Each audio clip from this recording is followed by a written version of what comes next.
문항 먼저 해볼게요. 20페이지 펴보자.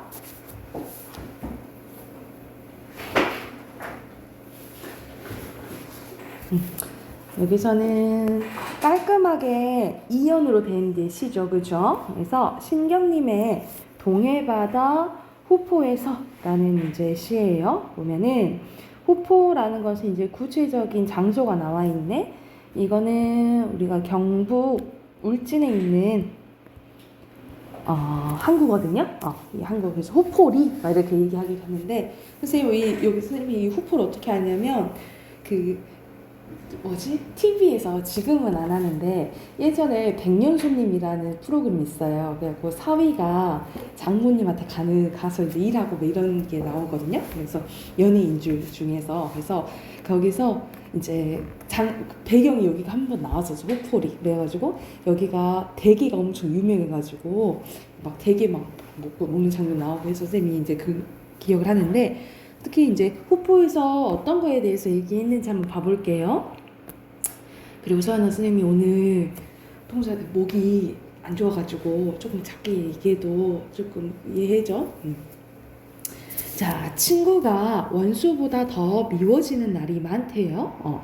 티끌만한 잘못이 맷방석만하게 그리고 동산만하게 커 보일 때가 있다라는 거지, 그치?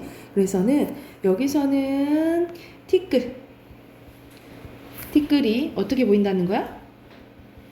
맥방석만하게 보이고 또 동산만하게 보인다라는 거잖아. 그러니까는 작은 잘못이 크게 보인다라는 거죠.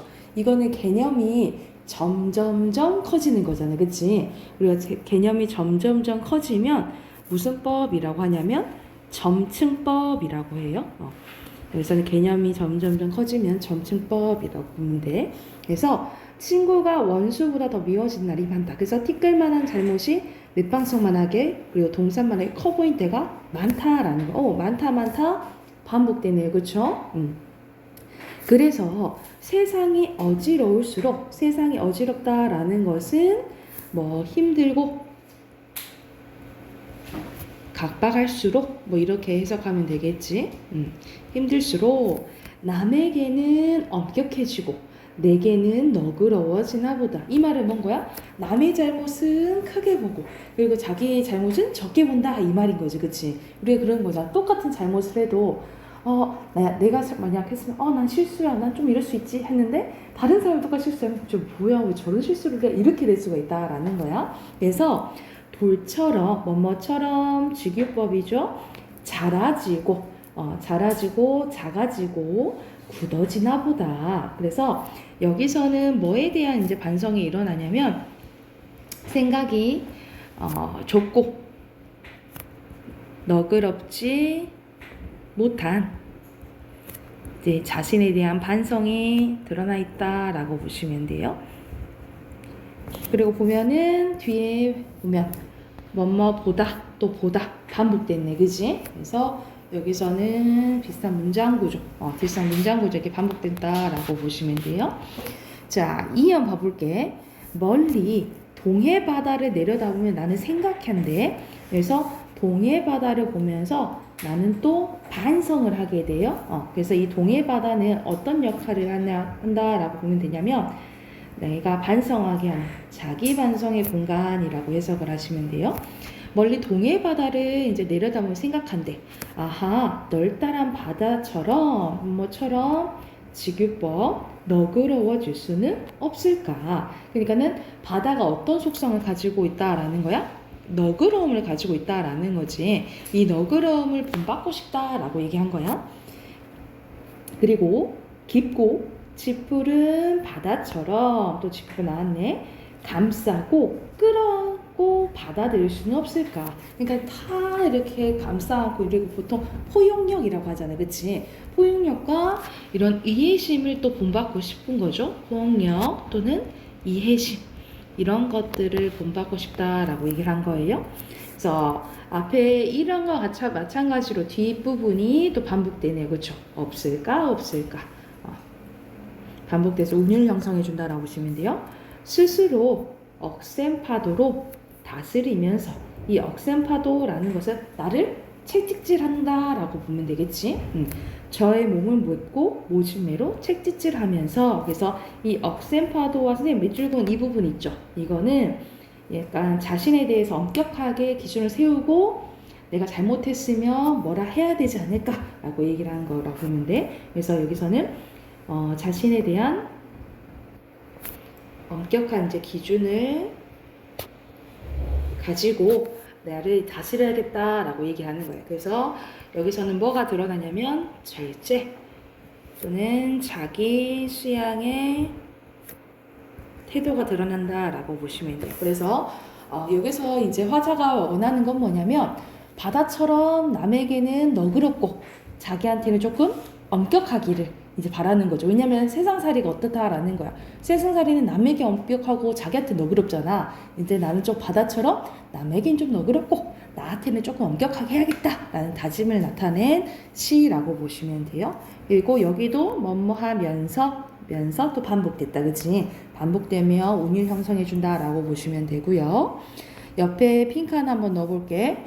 시적 화자는 나고요. 그리고 시적 대상은 바다. 그리고 사색적. 우리가 사색적은 무슨 뜻이냐면 어떤 것에 대해서, 어떤 현상에 대해서 깊이 생각하면 사색적이라고 해요. 그래서 우리 너 왜 사색이 빠져있냐? 뭐 이러잖아, 그치? 이럴 때. 그리고 자기 반성적이라고 보시면 돼요. 그래서 바다를 보면서 생각하고 있고, 그리고 밑에 보면은 바다는 자기 반성의 공간이죠. 그리고 화자가 본받고 싶어하는 대상이라고 보시면 되고, 밑에 대조법 상반되죠. 뭐가 상반되냐면 이련과 그렇다면 이련과 이연이 상반된다라고 봅니다. 왜냐하면 이련에서는 어떤 게 나와? 남의 잘못을 크게 보고 자기의 잘못을 작게 보는 거잖아, 그치? 근데 이연에선 반대죠. 남한테는 너그럽고 나한테는 엄격하고, 그렇죠? 그래서 상반은 대조된다라고 보시면 되고, 점층법 나오지? 티끌, 그리고 맷방석이죠? 맷방석. 난 동산. 그래서 점점 커지고, 뭐뭐 할 수는 없을까? 뭐뭐 하면서 뒤에 반복된다는 거 있지, 그치? 비슷한 문장 구조 반복되면 대구법이에요. 비슷한 문장 구조 반복되면 대구법. 그래서 여기서는 이런 문장 구조가 반복돼서 운율을 형성해준다 라고 생각을 하시면 됩니다. 그러면은 해당하는 문제 지금 한번 풀어볼까요? 21쪽이랑 23쪽 풀어봅시다. 그리고 답하기엔 바로 할게.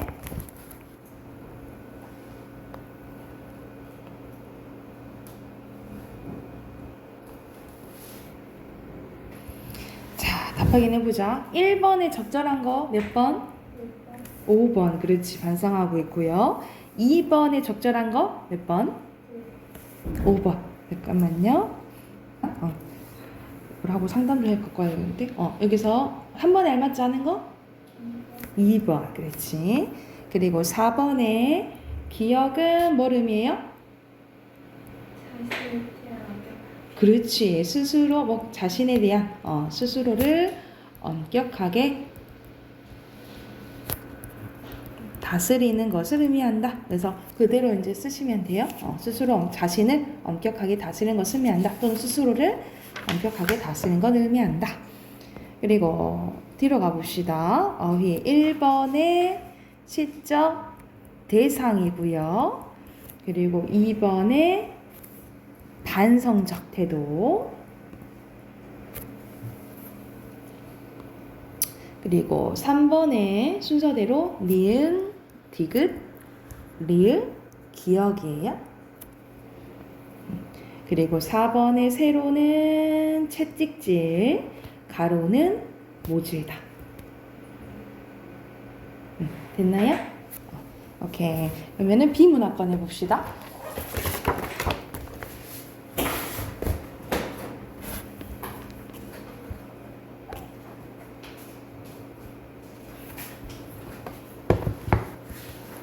다 있나요? 여기서부터 한번 봐볼게요. 문단 표시 안 했으면 문단 표시하시고, 자, 여기서는 첨성대의 역할에 대해서 나오는데 첫 번째 문단 한번 봐볼게. 자, 예로부터 우리나라에서는 농사를 지었기 때문에 별의 움직임을 관측하는 것이 아주 중요한 일이었다라는 거지. 그러니까 농사 때문에 계절에 따라 달라지는 별의 움직임을 관찰함으로써 씨를 뿌릴 시기와 곡식을 거둘 시기를 알 수 있었다라는 거죠. 그래서 우리가 24절기 같은 거 이제 들어봤지, 그치? 그래서 옛날에는 우리가 지금은 이제 뭐 경칩입니다, 뭐 이런 거 이제 뉴스에서 나오잖아요. 근데 예전에는 더 중요했다라는 거지. 농사를 지으니까. 그래서 옛날부터 우리 조상들은 천문대를 만들어서 별을 관찰해 왔는데 우리나라에서 가장 오래된 천문대에 대해서 나오네요. 천문대는 신라 선덕여왕 때 경주에 세운 첨성대라는 거지. 그러면 핵심은 뭐겠어요? 첨성대가 되겠죠? 동그라미 치시면 되고 동양에서 가장 오래된 천문대이기도 한 첨성대는 우리나라 국보 제31호라는 거죠. 높이 9.17m의 첨성대는 전체적으로 부드럽고 우아한 원통형의 돌탑인데 약 362개의 벽돌을 사용하여 27단까지 쌓았는데 362개의 돌은 1년을 의미하고 27단은 탑 가장 아래의 계단석과 함께 28개 28수 별자리와 관련있다라고 합니다. 첨성대 내부에는 제12단까지 흙으로 채웠고 맨 위에 우물 정자 모양으로 길쭉한 돌 모양이 얹어져 있다는 거죠.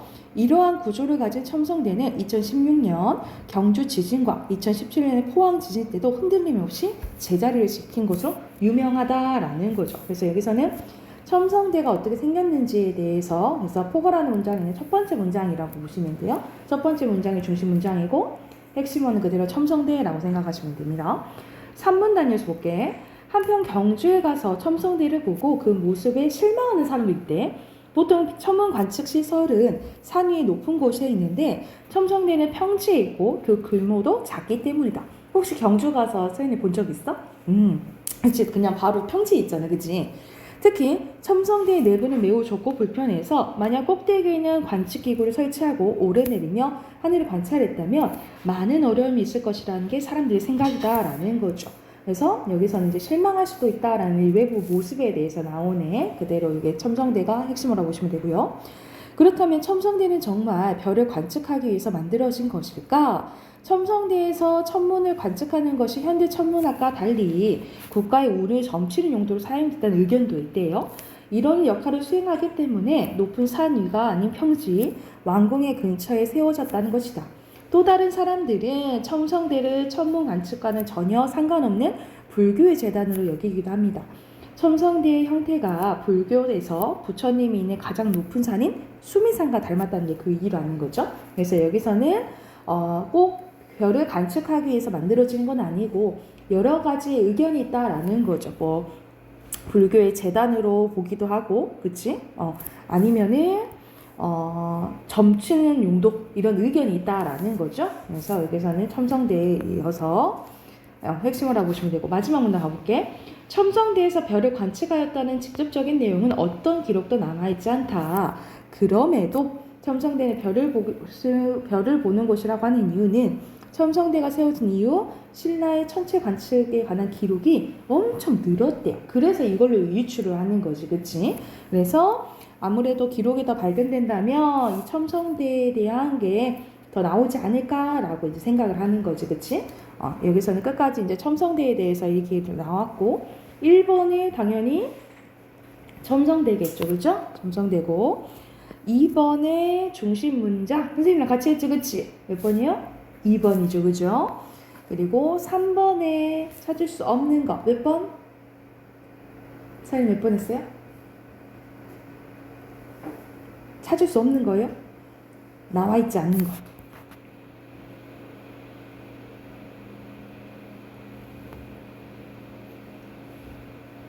선생님이가 한 게 지금 아닌 것 같아서 그러지 너. 답은 2번인데 국보를 지정한 이유가 안 나있고 그냥 국보 31호다 라고 1문단에 나와 있잖아. 1문단에 그냥 국보 1호다 31호다 라고 얘기했지 이유 안 나와 있죠. 혹시 선생님 몇 번 했어?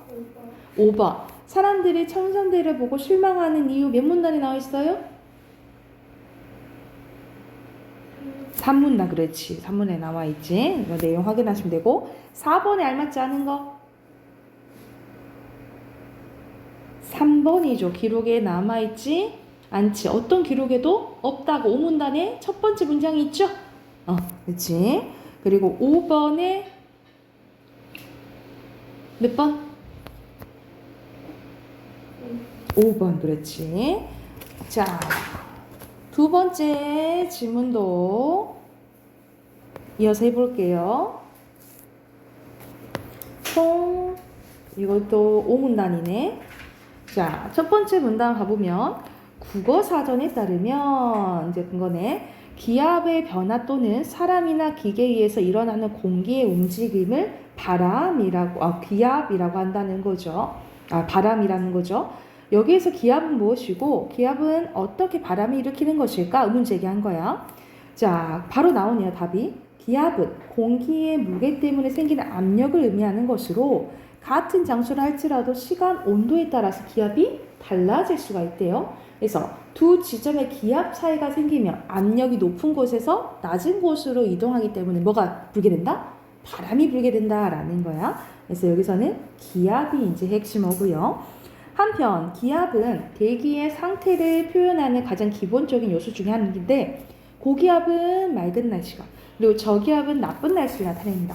근데 왜 고기압일 때 날씨가 좋고 저기압일 때는 나쁠까? 이는 공기 이동과 관련될 때요. 그래서 여기서는 기압은 대기의 상태를 알려주는 가장 기본적인 요소라는 거야. 그래서 기압이 그대로 핵심어가 되겠죠. 자, 먼저 이제 저기압에 대해서 설명해 줍니다. 저기압은 일정한 부피에서 공기의 양의 주위보다 적어서 기압이 낮은 곳을 얘기하는데 그러므로 저기압에서는 바람이 바깥에서 중심을 향해 들어오게 되는 거지, 그치? 바람이 이제 들어오게 되는 거야. 중심으로 모아진 바람은 위로 올라가게 되는데 이 때문에 상승기류가 생긴대요. 상승기류가 만들어지면은 압력이 낮아지면서 수증기가 응결할 구름이 만들어집니다. 그래서 저기압의 지역은 구름이 끼거나 비나 눈이 내리는 경우가 많아진다라는 거죠. 여기서는 저기압에 대해 설명이지, 그지? 반면에 대기 중에서 높이가 같은 주위보다 기압이 높은 영역을 뭐라 한다는 거예요? 고기압이라고 한다는 거죠. 고기압에서는 같은 원리로 공기가 바깥을 향해 이제 나가는 거지. 그래서 하강 기류가 만들어지고 하강하는 공기는 수증기를 많이 흡수하는데 주위에 있던 구름마저 수증기를 흡수해버리기 때문에 날씨가 맑아진대요. 이처럼 기압은 바람을 불게 하고 날씨에도 영향을 미치는 등 우리의 삶과 연관이 있다. 그래서 오늘부터 예보 잘 들으면서 이게 어떻게 이제 날씨가 이렇게 표현되는지에 대해서 떠올리면서 들어보자. 이게 나오는 거지, 그치? 그래서 마지막으로 기압에 대한 설명이라고 보시면 돼요. 자, 그럼 6번 답 봐볼게. 바람은 두 지점의 기압 차이로 이제 만들어지는 거고 7번의 중심 문단. 중심 문단은 1번이죠. 같이 했죠. 그리고 8번에 알맞지 않은 것은 3번. 여기서는 공기 무게 때문에 생기는 압력을 고기압이 아니라 그냥 기압인 거지. 그냥 기압인 거죠. 그리고 9번에 뭐가 생겨요? 상승기류. 그렇지. 상승기류가 생기고. 그리고 10번에 같은 원리라 라는 것은 뭐야? 4번. 그렇지. 4번이 되겠죠? 뒤 어휘 확인해 볼게요. 어휘. 1번에 국보, 2번에 부피, 3번에 재단, 그리고 4번에 대기, 그리고 5번에 고려, 6번에 예측, 7번에 밀접이고요. 8번에 일정이에요. 그리고 9번에 상승, 그리고 10번에 천문대, 그리고 11번에 지정이고요. 12번에 응결이에요. 그리고 13번에 2번, 14번에 3번, 그리고 15번에 1번이에요. 그리고 7대2는 선생님이 문제 풀어야 하는데 7대2는 원래 숙제로 내주려 했거든요. 숙제로 내줄 거야. 내일 합시다. 7대2는 내일 선생님 확인하고 서울은 그냥 오면 되겠네. 애들은 선생님이 숙제로 내주려고. 7대2는 숙제 내주고 문법 합시다.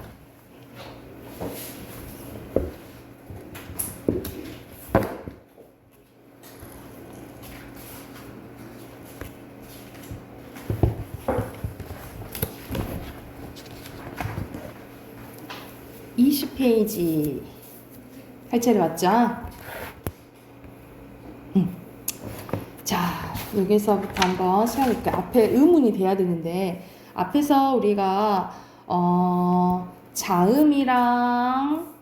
자음이랑 모음에 대해서 이제 했거든요.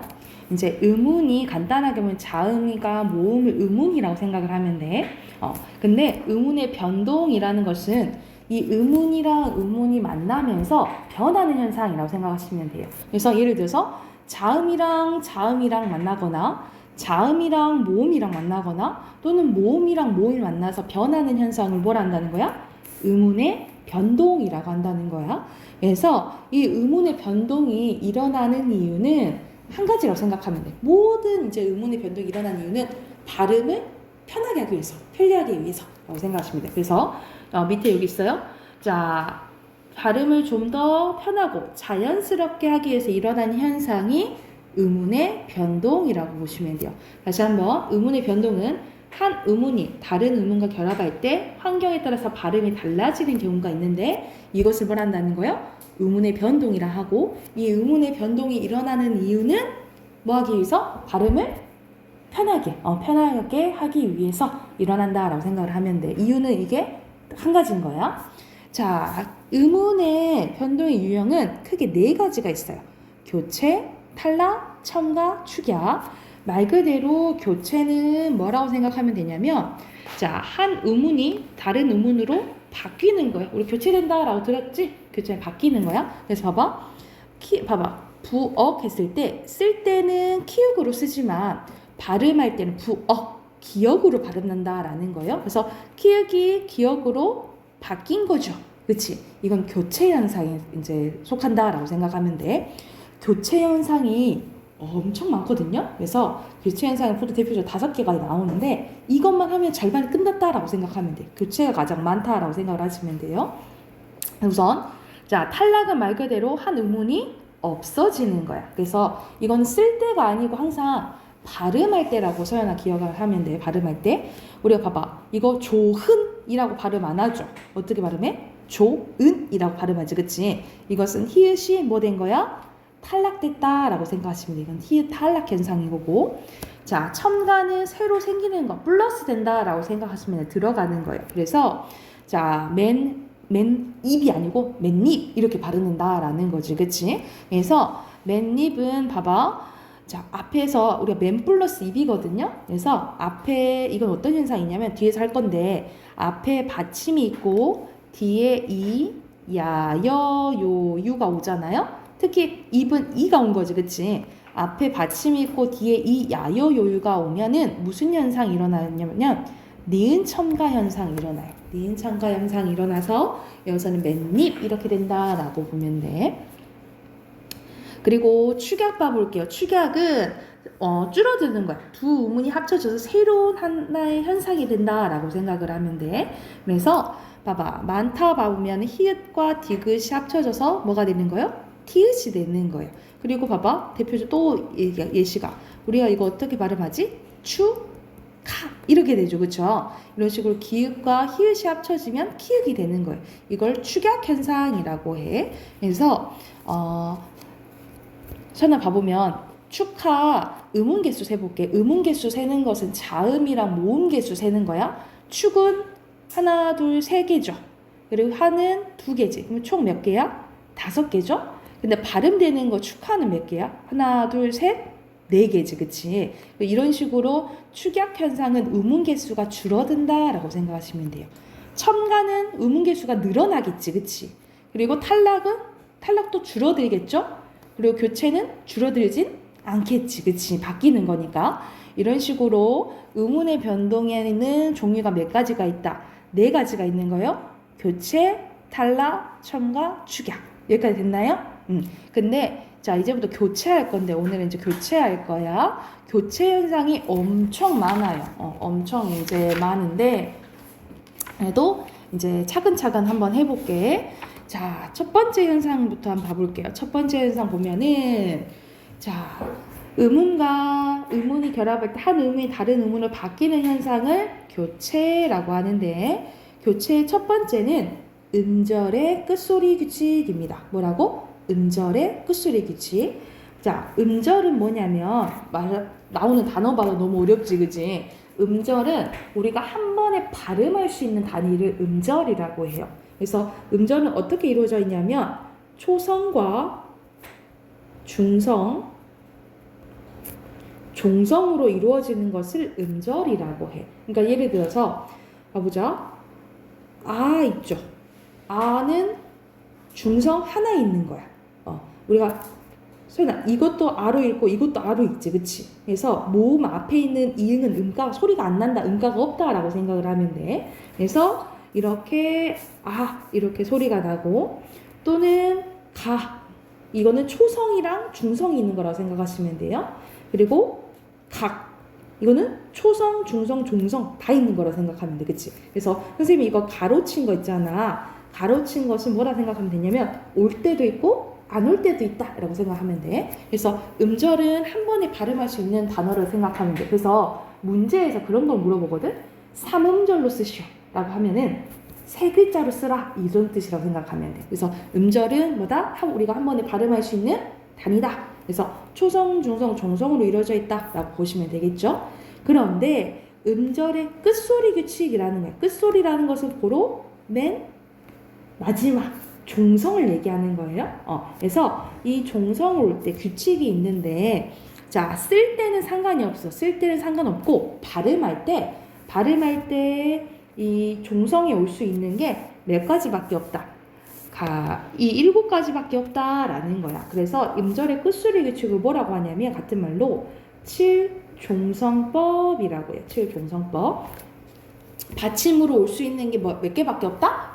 7개밖에 없다 이 말이야. 그러니까 이건 쓸 때는 상관없어. 발음할 때 말하는 거예요. 발음할 때. 그래서 이거를 어떻게 외우냐면 가장 많이 외우는 방법이 가느다란 물방울 이렇게 외우기도 하고, 그리고 선생님은 이제 남학생들이 가장 많이 다 외우는 게 뭐냐면 이게 4가지 버전이 있거든요. 보통 가느다란 물방울을 외우라고 하는데 하나는 그녀 다리만 보여 이렇게 외우기도 하고, 2가지는 선생님이 학생들이랑 만들었어요. 한참 서연이 먹방할 때 벅 하게 먹는 거 알아? 들어봤어? 그래서 애들이랑 선생님이 뭐 만들었냐면 그날도 라면 벅 이렇게 만들고, 아니면 선생님 드라마 좋아하니까 그날 드라마 봤어 뭐 이런 식으로 외우기 쉬운 걸로 서연이 외우기 쉬운 걸로 이제 외우시면 돼요. 그래서 이거 중에 하나로 바뀐다 이 말이야. 그래서 밑에 예시 보면 여기서 기역, 쌍기역, 키읔은 어떻게 발음나요? 기역으로 발음나는 거예요. 받침으로 왔을 때 기역, 쌍기역, 키읔은 기역으로 발음나고, 니은은 그대로 니은, 그리고 디귿으로 발음나는 게 가장 많아요. 니은, 티읕, 그리고 시옷, 쌍시옷, 지읒, 히읗은 다 뭐로 발음나는 거야? 기역으로, 디귿으로 발음나는 거야. 그래서 봐봐, 똑같이 이렇게 받침은 달라도 다 뭐로 발음나? 낫 이렇게 읽는다라는 거지, 그치? 낫 이렇게 읽잖아요, 그쵸? 그리고 애들이 많이 헷갈려하는 게 이거를 희응이라고 발음하는 사람들이 많은데 히읗이에요. 히읗. 아이고.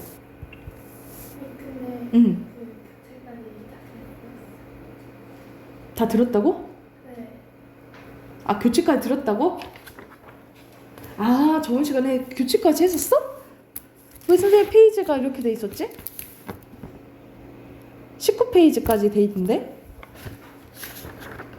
교체까지 설명 다 들었어요? 그랬구나.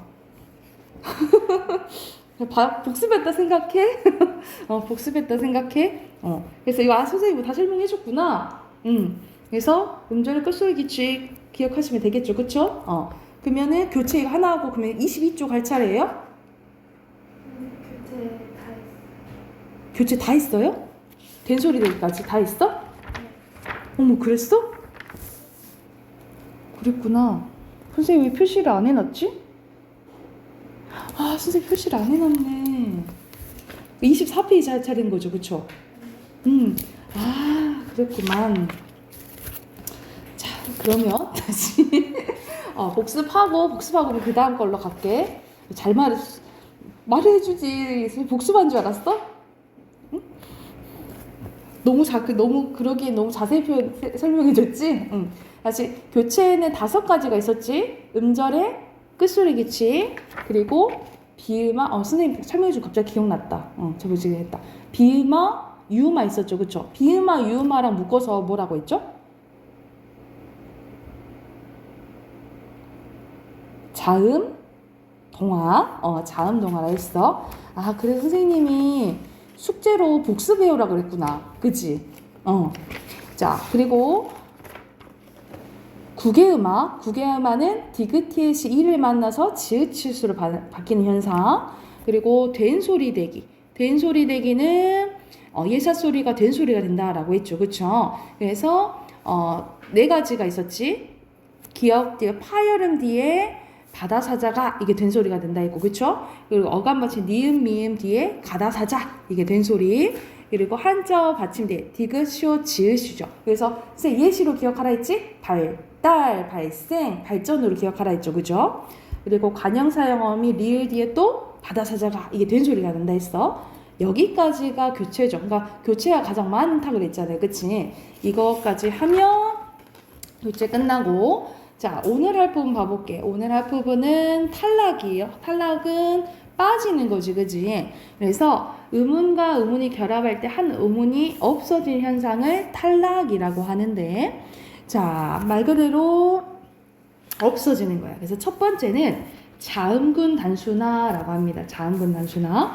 자음군은 뭐라고 생각하면 되냐면, 자음이 두 개 있죠. 두 개 붙은 것을 자음군이라고 해요. 그래서 두 개 있는 게 하나가 되면 자음군 단순화라고 해. 그래서 말 그대로 옆에 설명 보면 두 개의 자음이 올 때 두 자음 가운데 하나가 탈락하는 현상을 자음군 단순화라고 생각을 하시면 됩니다. 그래서 우리가 리을 미음 이렇게 쓰지만 발음할 때 어떻게 되는 거야? 삼 이렇게 되는 거고, 이거는 막다 이렇게 되는 거죠. 그렇죠? 그리고 너 뒤에 게 탈락되는 거야. 그리고 할다 이렇게 발음된다는 거지. 그래서 두 개가 이 음절 끝에서 두 개 중에 하나가 없어진 현상을 뭘 한다는 거야? 자음군 단순화라고 생각을 하시면 돼요. 탈락 현상인 거야. 이거는 음절의 끝소리 기출이랑 헷갈리면 안 돼요. 음절의 끝소리 기출은 아까 전에 뭐 예를 들어서 부억이 되는 게 음절의 끝소리 기출이잖아. 이거는 교체에 속해요. 근데 자음군 단순은 두 개 중에 하나가 없어지는 거잖아. 탈락에 속한다라고 생각하시면 돼요. 그래서 두 가지 헷갈려하면 안 돼. 아셨죠? 그리고 밑에는 자, 첫째 자음이 남는 예가 있고 둘째 자음이 남는 예가 있어요. 그래서 보면은 첫째 자음이 남는 예는 기역, 시옷, 니은, 시읒, 리을, 비읍, 리을, 시옷, 리을, 티읕, 비읍, 시읒이고, 둘째 자음이 남는 예는 리을, 기역, 리을, 미음, 리을, 피읍이 있다라고 보시면 돼요. 근데 항상 뭐가 있지? 예외가 있지, 그지? 예외가 중요한데, 리을, 비읍은 원칙적으로 보면은 리을로 발음되거든요. 그치? 리을, 비읍은 리을로 발음되는 원칙은 리을이야. 그런데 밥다 이거는 외우셔야 돼요. 이건 예외적으로 비읍으로 발음나요. 그리고 세 가지 더 있어. 예시 써놓자. 넓적하다, 넓죽하다, 그리고 넓둥글다. 이거는 그러니까 총 4개지. 밥다, 넓적하다, 넓죽하다, 넓둥글다는 예외적으로 비읍으로 발음난다라고 생각을 하시면 돼요. 비읍으로 발음나는 거야. 이거는 외워야 돼. 이거는 외워야 돼. 왜냐면 리을 비읍은 리을로 발음하는 게 원칙인데 예외적으로 밥다, 넓적하다, 넓죽하다, 넓둥글다는 뭐로 발음난다? 비읍으로 발음난다라고 생각을 하시면 돼요. 그리고 리을 기억 봐볼게. 리을 기억은 자, 이거 봐봐. 닭 생각하면 뭐로 발음나? 기역으로 발음나죠. 그치? 기역으로 발음나는 게 원칙인데 뒤에 기역이 오면, 오히려 뒤에 기역이 오면 연음돼서 리을로 발음된다라고 보시면 돼요. 그러니까는 자, 선생님이 얘기해 줄게. 이거는 리을 기역이 원칙이야. 그래서 어떻게 발음나? 막다 이렇게 발음나요. 막다, 그치? 근데 이거 리을 기역 뒤에 기역이 오잖아요. 그러면 그냥 연음된다 생각하면 돼. 그럼 뭐로 발음나는 거야? 맑고 이렇게 되는 거예요. 맑고. 이해됐어요? 그래서 자, 원래 기역으로 발음되는 게 원칙인데 뒤에 기역이 오면 뭐로 발음난다? 리을로 발음난다 라고 보시면 돼요. 이거 예시 써놓으시면 되겠죠? 그러니까 리을 기억은 기억의 원칙인데 뒤에 기억이 오면 리을로 발음된다고.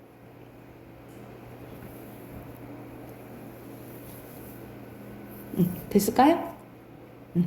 자, 그 다음에 리을 탈락 현상 봐볼게. 리을 탈락은 용언의 활용이라는 것은 동사랑 형용사가 문장에 쓰일 때 얘기하는 거예요. 서술의 역할을 할 때. 합성어 및 또 파생어, 단어를 만들 때 리을이 탈락하는 현상입니다. 그래서 우리 기본형을 생각하면 돼. 기본형이 날다잖아, 그지? 날다인데 우리 날는이 아니고 나는 이렇게 된다는 거죠. 리을 탈락되고 또 둥글다잖아, 기본형이. 근데 둥근 이렇게 된다는 거죠. 이것도 리을이 탈락되는 거고, 그렇죠? 그리고 말과 소, 우리가 말과 소를 동물 말소를 합쳐서 말소라고 안 하고 마소라고 한다는 거지. 이것도 리을 탈락 현상. 우리가 바늘 플러스 질이잖아, 그치? 근데 바늘질 안 하고 바느질을 하잖아요. 이것도 리을 탈락 현상. 그또 뭐 예시를 든다 한다면 우리가 아들 플러스 님을 아들님이라고 안 하고 아이고 아드님 또는 따님 이렇게 하잖아, 그치? 이것도 무슨 현상? 리을 탈락 현상이라고 보시면 돼. 이건 결과로 보면 알 수 있겠지, 그치? 탈락 현상인 거. 그리고 옆에 봐보자. 히읗 탈락 현상도 있어. 아까 전에 쌤이 이거 예시 바꿔 봤지? 여기서는 좋은 이렇게 되잖아요, 그쵸? 뭐 예를 들어서 우리가 이거 좋아 이렇게 안 하잖아. 어떻게 발음해? 좋아 이렇게 되잖아요, 그쵸? 이것도 히읗 탈락 현상이고, 끓이다가 아니고 이것도 끓이다 이런 식으로 이거는 자연스럽게 우리가 발음할 때 알 수 있는 거잖아요, 그치? 이거는 히읗 탈락 현상이라고 보시면 되고요. 자, 여기서는 앞에서는 리을이랑 히읗은 자음 탈락이야. 그러니까 2번, 3번은 자음 탈락 현상이에요. 자음 탈락. 자음 탈락이고 아무래도 1번부터겠죠? 1번, 2번, 3번. 1번, 2번, 3번은 자음 탈락이라고 보시면 되고 4번, 5번은 모음 탈락이에요. 모음 탈락. 자, 봐보자. 아어 탈락인데 개념 보면 어간이 모음으로 모음 아어로 끝나는 아오로 시작하는 어미와 결합할 때 연속되는 동일한 아어가 하나가 탈락된대. 말은 조금 어렵지, 그치? 이게 뭐냐면 어간 봐볼게. 어간이 뭐냐면 자 우리가 먹다, 먹니, 먹구나, 먹지 하고 바뀌지, 그치? 이걸 용언의 활용이라고 하는데 바뀐 현상 활용이라고 해요. 근데 먹은 변해 안 변해? 안 변하지. 이렇게 안 바뀌는 부분을 어간이라 하고 이렇게 바뀌는 부분을 어미라고 해요. 그래서 여기서 어간에 아어로 끝나고 그리고 아어로 시작되는 어미와 결합할 때요. 그래서 봐봐. 기본형이 가다죠. 가는 아로 끝났지, 그치? 아로 끝났고 뒤에 아서라는 연결어미가 쓰였어. 똑같은 아가 쓰였잖아, 그치? 그러면 같은 중에 아가 하나 뭐한다 이 말이야. 탈락한다 이 말이야. 그래서 가서 이렇게 되는 거야. 이거를 같은 모음이 탈락된다 해서 뭐라고 하냐면 동모음 탈락이라고 해요. 동모음 탈락. 같은 말로 동모음 탈락이라고 해. 그래서 기본형이 서다인데 어라라는 명령형 어미가 붙은 거야. 그래서 이거 같은 어가 또 탈락된다라는 거지. 그래서 이게 가장 놓치기 쉬운 현상이거든요. 그러니까 예를 들어서 야 가라 라고 했을 때 또는 너 가 했을 때 이게 무슨 현상이야? 가 플러스 라겠지. 그냥 가가 있겠지 라고 할 수 있잖아. 근데 이거는 가 플러스 아가 합쳐진 거고 가 플러스 아라가 합쳐진 거예요. 그래서 앞모음이 다 탈락됐다라고 보면 돼. 그러니까는 결과적으로 가라 이거는 무슨 현상인 거야? 탈락 현상인 걸 기억해 두셔야 돼요. 아셨죠? 이건 탈락 현상을 기억을 해야 돼. 왜냐면 이것만 보면은 탈락 현상인 줄 몰라. 그지? 근데 탈락 현상이 동모음 탈락이다 라고 기억을 해 두시고 밑에는 의 탈락이에요. 마찬가지로 똑같이 용언이 활용할 때 의 뒤에 아오가 오면 의가 탈락하는 거야. 그래서 이거는 기본형을 잘 봐야 돼. 커서 이거 결과로 보면은 크다 원래 기본형이 뭐야? 크다잖아, 그치? 그래서 의 탈락. 담가도 기본형은 담그다야. 담그다. 담그하도. 그래서 이렇게. 그리고 봐봐. 잠그다. 잠가 했을 때. 그러면은 이거는 어떻게 되겠어? 잠가 이렇게 되겠죠, 그렇죠? 이거 탈락. 그래서 이거는 기본형을 잘 봐야 된다라고 보시면 돼요. 기본형을 잘 떠올리면 돼. 이해됐나요? 여기까지가 탈락 현상이야. 그래서 1, 2, 3번까지가 자음 탈락이고 4, 5번이 모음 탈락. 그래서 탈락에는 종류가 뭐가 있다? 크게 자음 탈락, 모음 탈락 이게 있고 알아둬야 될 게 자음군 단순화. 자음군 단순화는 탈락에 속한다. 그래서 음절의 끝소리 규칙이랑 헷갈리면 안 된다까지 알아두시면 돼요. 이해됐나요? 오케이. 여기까지 하고 내일 이어서 첨가랑 축약할게요. 25쪽까지 오늘 했으니까 이거 복습해오시고 오늘 숙제는 우리 서연이는 없네. 오늘 숙제. 애들만 숙제 시켜와야겠다. 내일 이어서 합시다. 고생했어요.